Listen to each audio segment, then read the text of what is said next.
Hello all my dear friends, welcome you all. Class 10th के students के लिए आज मैं लेकर आई हूँ 2 stories about flying.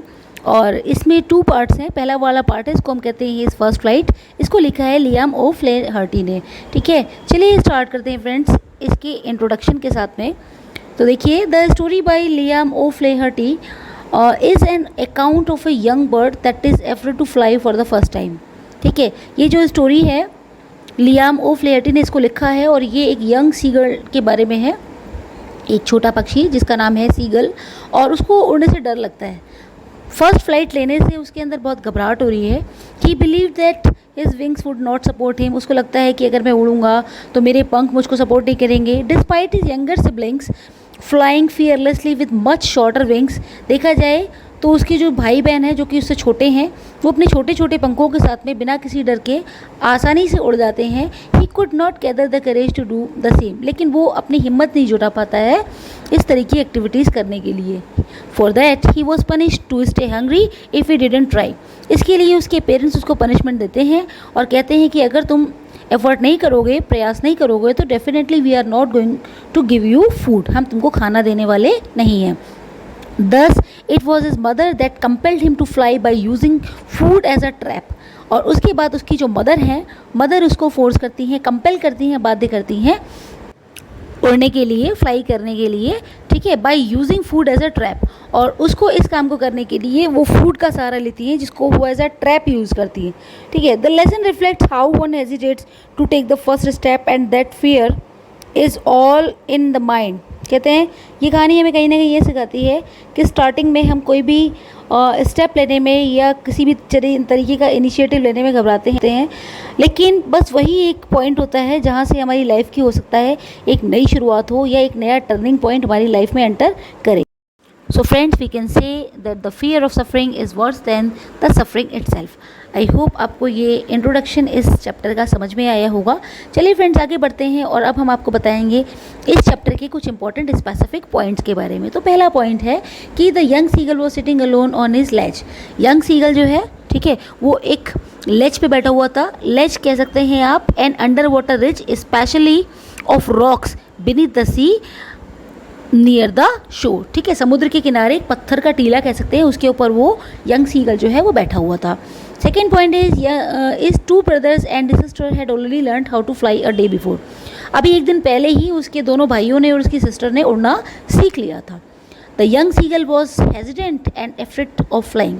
Young seagull जो है काफ़ी हेजिटेंट है बाई नेचर, शर्मीले स्वभाव का है, उसे घबराहट होती है और वो उड़ नहीं पा रहा है, उसको इस चीज़ का डर भी है। ठीक है, डरता है, घबराता है। फोर्थ पॉइंट है कि ही thought that his wings would not support him. उसको कहीं ना कहीं लगता है कि उसके जो पंख हैं वो उसको उड़ने में सपोर्ट नहीं करेंगे। His parents, brothers and sister regularly taunted him for his cowardice. उसके पेरेंट्स, भाई बहन रेगुलरली उसको टॉन्ट करते हैं, कमेंट करते हैं उसके ऊपर कि तुम कायर हो और तुम उड़ नहीं सकते। He saw his mother holding a piece of fish in her beak. एक दिन वो अपनी मदर को देखता है कि मदर की बीक में क्या है, एक पीस ऑफ फिश है, यानी मछली का एक टुकड़ा है उसकी बीक में।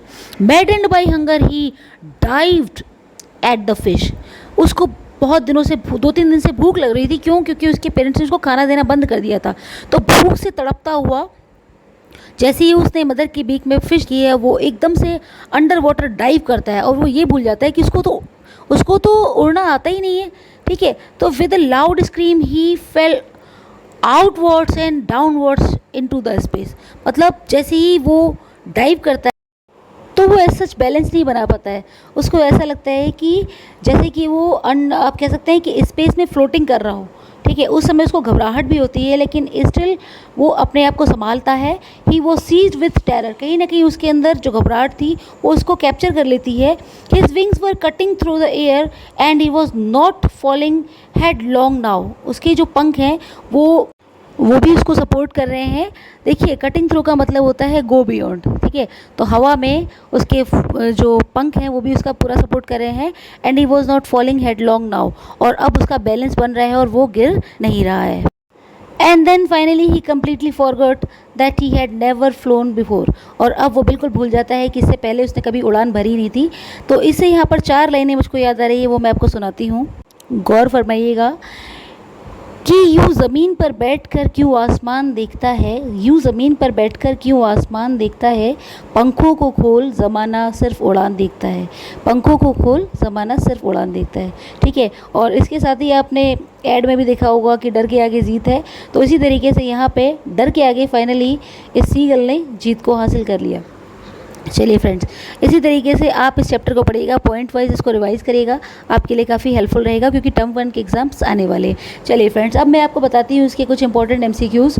तो पहला क्वेश्चन है कि who is the author of his first flight, इसके ऑथर कौन है, तो इसका जो आंसर है वो है आपका ऑप्शन नंबर ए। ठीक है, Liam O Flaherty. Second question है फ्रेंड कि who is the author of black aeroplane, तो ये इसका सेकेंड वाला पार्ट है जो कि मैं आगे इसकी वीडियो अपलोड करूंगी, तो इसके ऑथर भी सेम है, Liam O Flaherty. Question number third है फ्रेंड कि the lesson his first flight is about a pilot seagull parrot pigeon. Obvious सी बात है कि सीगल के बारे में, तो ऑप्शन नंबर बी जो है वो बिल्कुल करेक्ट है फ्रेंड्स। क्वेश्चन नंबर 4 इज़ कि why was he afraid to fly, उसे डर क्यों लगता है उड़ने से, तो पहला है कि ही वॉज अ कवर्ड, या he was afraid his wings will not support him, या फिर he was afraid that everyone would जज हिम। तो इसके ऑप्शन नंबर ए और बी जो है वो बिल्कुल करेक्ट है, यानी कि डी आप लगा सकते हैं यहाँ पे, 1 और 2 करेक्ट आंसर है। 5 नंबर का क्वेश्चन है कि what did his parents threaten him with if he didn't flee away, अगर वो नहीं उड़ा तो उसके पेरेंट्स उसके साथ क्या करेंगे, तो फ्रेंड्स इसका जो आंसर है वो है सी, टू स्टार्व हिम, यानी कि वो उसे खाना नहीं देंगे अगर वो एफर्ट्स नहीं करता है। तो ठीक है, क्वेश्चन नंबर 6 है कि what were his parents teaching his brothers and sister, क्या सिखा रहे थे उसके पेरेंट्स, तो फ्रेंड्स इसका जो आंसर है वो है ऑल ऑफ द एबव, यानी कि to perfect the art of flying, to skim the waves, to dive for fish, ये तीनों सही है। चलिए आगे बढ़ते हैं क्वेश्चन नंबर 7 पे, the sight of dash maddened him, तो आंसर जो सी है वो बिल्कुल करेक्ट है, the sight of food maddened him. Question number 8 है कि what urged him to make his first flight, first flight लेने के पीछे जो मेन कॉज था वो क्या था, हंगर, साइट ऑफ फिश, ये दोनों ही आंसर बिल्कुल सही हैं, इसलिए जो डी है वो बिल्कुल करेक्ट है, बोथ 1 और 2। 9th नंबर का क्वेश्चन है फ्रेंड्स कि why did his mother stop mid way while giving him the fish, ठीक है, आधे रास्ते में क्यों रुक जाती है फिश देते समय, तो यहाँ पे जो आंसर है आपका, तो वो उसको उड़ाना चाहती थी और उसको जीत हासिल कराना चाहती थी, उसको विक्ट्री दिलाना चाहती थी और उसको ये बताना चाहती थी कि वो भी अपनी लाइफ में बहुत कुछ कर सकता है। ठीक है, तो इसका जो ऑप्शन है वो बी बिल्कुल करेक्ट है friends, to push him to fly out of hunger. I hope guys आपको ये वीडियो अच्छा लगा होगा। अगर ये वीडियो आपको हेल्पफुल लगा हो तो please do like, comment, share and also subscribe my channel. Subscribe करने के बाद में फ्रेंड्स बेल आइकन ज़रूर प्रेस कर दीजिएगा, जिससे मेरी आने वाली वीडियोज़ की नोटिफिकेशन आपको मिल जाएंगे।